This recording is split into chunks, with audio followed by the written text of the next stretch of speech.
ఊర్లోనే అంటే ఎస్పీ గారు వేరే రాష్ట్రం నుంచి ఇక్కడ వచ్చి నౌకరు చేస్తున్నాడు, డిఎస్పీ గారు ఏఎస్పీ మన ఓఎస్డి గారు వేరే రాష్ట్రం నుంచి వచ్చి చేస్తున్నాడు.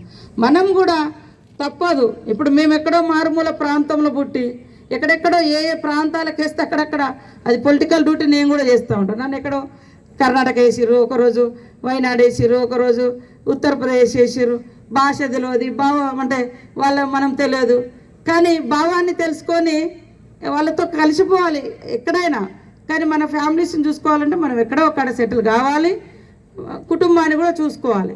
ఈ మధ్యకాలంలో మంచి గొప్ప కంపెనీ కలెక్టర్ గారు మాట్లాడి వాళ్ళకు 15,000 జీతం, తిండి, అకామిడేషన్ ఐటీఐ చేసే వాళ్ళకు అని నెల రోజులు వెతికితే కనీసం ఒక 20 మంది దొరికారు.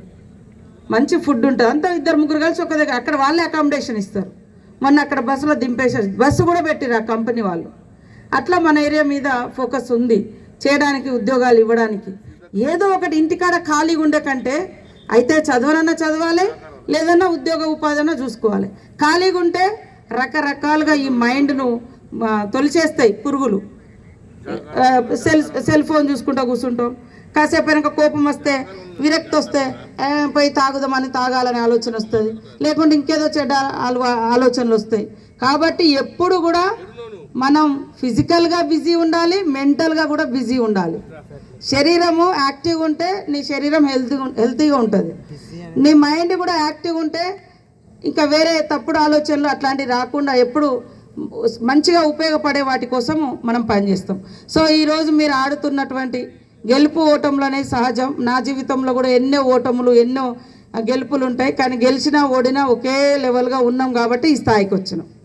ఇక ఓడిపోయినాం కాబట్టి వెనక పారిపోదాం, గెలిచినాం కాబట్టి ఎక్కడో ఆకాశం మీద కూర్చుందామంటే అది మంచిది కాదు. అంటే అన్నిటినీ కూడా ఈక్వల్గా స్వీకరించాలి.